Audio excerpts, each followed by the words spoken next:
मुसीबत, मेरा टोकरा उठवा दो। अरे बहुत वजन है उसके अंदर। नहीं उठवा दो।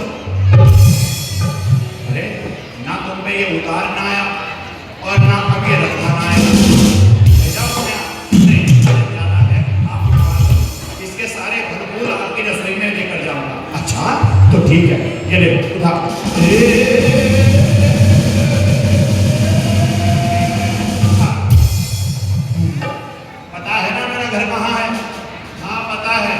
लेकिन ये फल आपकी रसोई में नहीं जाएंगे, फिर ये राजा जी की रसोई में जाएंगे, आपके यहाँ दूसरे आएंगे।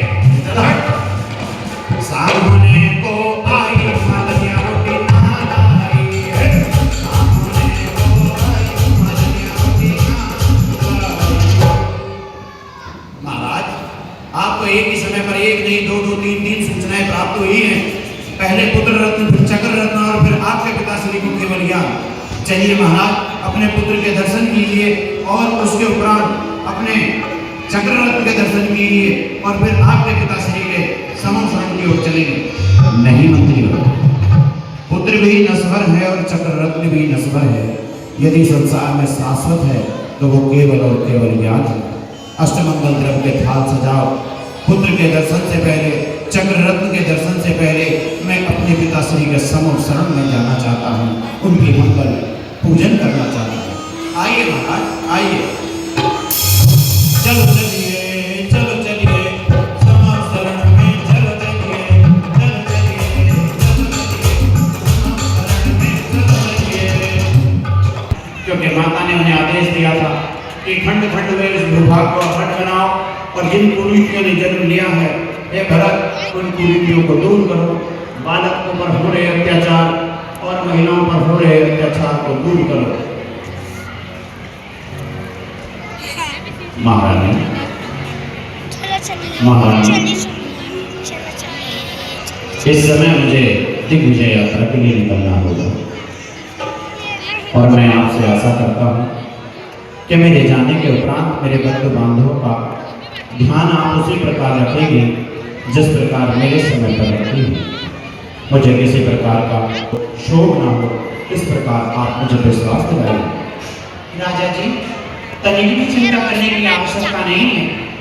आप निसंकोच होकर दिग्विजय यात्रा पर जाइए और दिग्विजय यात्रा पूर्ण होने के उपरांत यहाँ जब आप लौट कर आएंगे और वही उसमें अपने काम और बंधुओं सहित पाएंगे, आप बिल्कुल भी चिंतित ना होइए राजा जी, बिल्कुल भी चिंतित ना होइए। महारानी, हमें आपसे यही आशा है और उसी आशा पर यह विश्वास दिखा हुआ है। लेकर आरती उतारी महारानी ने, तिलक किया है दिग्विजय यात्रा से शीघ्र ही ओ आपका चरण छू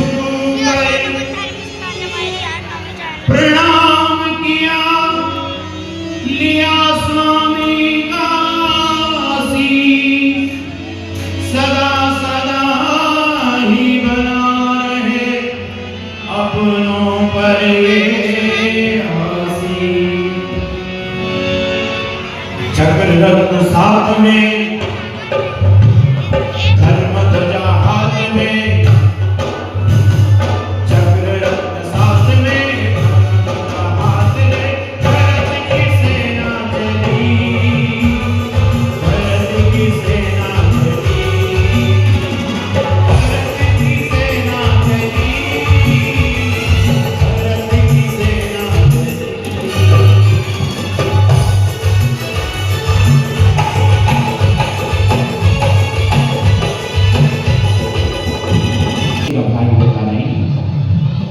जिस प्रकार 5 खंडों के अधिपति हैं, उसी प्रकार बाहुबली भी एक खंड का अधिपति है और जब तक वह आपकी अधीनता को स्वीकार नहीं करेगा तब तक यह चक्ररत्न आगे की ओर नहीं बढ़ेगा।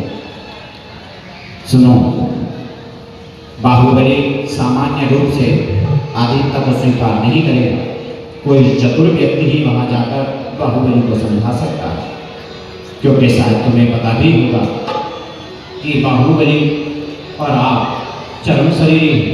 यदि युद्ध होने लगा तो शायद वो समाप्त नहीं होगा। ठीक है राजगुरु, आपकी आज्ञा का पालन हो। आइए राजगुरु, मैं आपको छोड़ देता हूँ।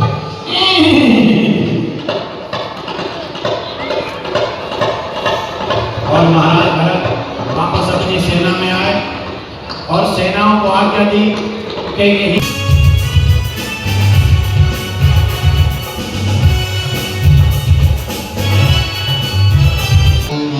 और महाराज की सभा में कुछ राजाओं को नींद आ रही है, राजा के आगमन का पता नहीं लगा, तो उन्होंने बाद में खड़े होकर अभिवादन कर दिया। महाराज राजा की तरफ देख लो, राजा आए हैं और महाराज भी प्रसन्न हुए, सबसे कहा बैठो, क्योंकि मदनपुर नरेश सभी से व्यवहार करते हैं और सभी राजा उनकी प्रजा में प्रसन्न रहते हैं, सबके चेहरे खिले खिले नजर आते हैं। तब वह अपने मंत्री से पूछते हैं, मंत्रीगण, हमारी प्रजा में कहीं किसी प्रकार का कोई शोक तो नहीं है, कोई भय तो नहीं है, उससे हमें अवगत कराया जाए। महाराज, क्योंकि जिसके राजा ही बाहुबली हो, उस प्रजा को भला किस प्रकार की चिंता हो सकती है।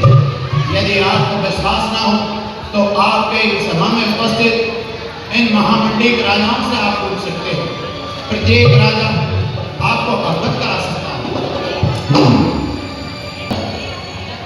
देश की जय। कहो राजन, क्या समाचार है? हे राजन, सारी प्रजाएं आपका गुणगान करते करते उनका मुख दुखता नहीं, सब यही कहते हैं कि हमारे राजा उसी प्रकार हैं जिस प्रकार आदिनाथ प्रभु का शासन चल रहा था। महाराज, आपके शासन से आपकी सारी प्रजा प्रसन्न है, साधु वंदना करती है, जिनेंद्र पूजन करती है और साधुओं का आगमन होता है तो उनके मान सम्मान के लिए अपना तन मन धन सब कुछ न्यौछावर कर देती है। महाराज, तनिक की चिंता करने की आवश्यकता नहीं है। देखो, चिंता करने की आवश्यकता नहीं है, लेकिन अपनी दृष्टि हम उस ओर से हटा भी तो नहीं सकते। विराजिए, आपकी वाणी से हम प्रसन्न हो। मंत्रीवर, और कुछ हमारी सभा में विशेष? हाँ महाराज, एक अयोध्या से दूत आया है जो अयोध्या का संदेश लेकर पहुंचा है। अरे वाह, मेरी अयोध्या से, मेरे भाई के यहाँ से दूत आया है, ससम्मान उसे लेकर आओ। जो आज्ञा महाराज। सावधान हो जा, अयोध्या के दूत सभा में उपस्थित हो।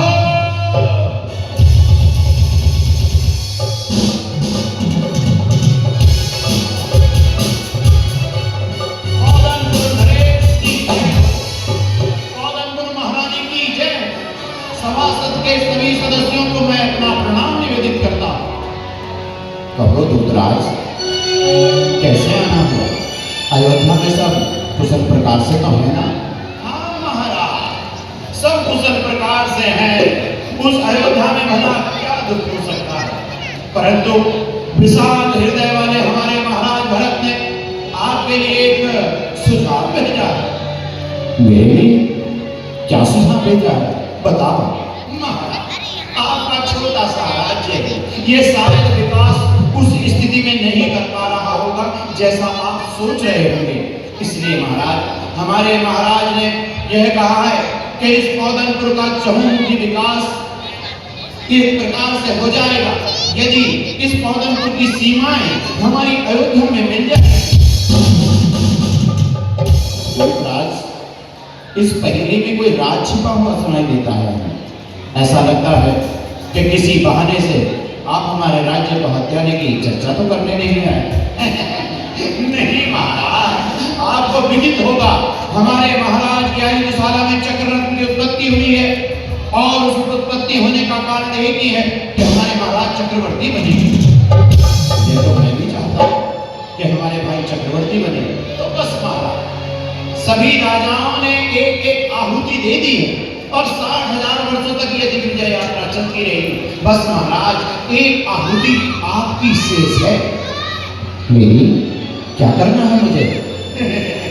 महाराज, केवल आपको इतना करना है, अपने दांतों में एक तिनका दबाकर और अपने दोनों हाथों के अंगूठे को कच्चे धागे से बांधकर हमारे महाराज के सामने खड़े होकर ये कहना है, हे अवध नरेश, मैं आप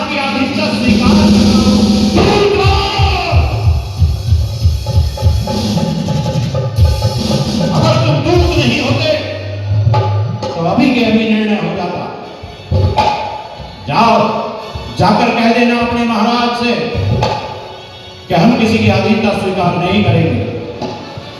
यदि यह संदेश मेरे भाई ने भेजा होता तो मैं नंगे पांव दौड़ा चला आता, परंतु यह संदेश एक राजा ने दूसरे राजा को दिया है। जाकर कह दो कि हम किसी की अधीनता स्वीकार नहीं करेंगे। सोच लो महाराज, हमारे महाराज के पास अक्षुणी सेना है और आपके पास मुट्ठी भर सैनिक। यदि युद्ध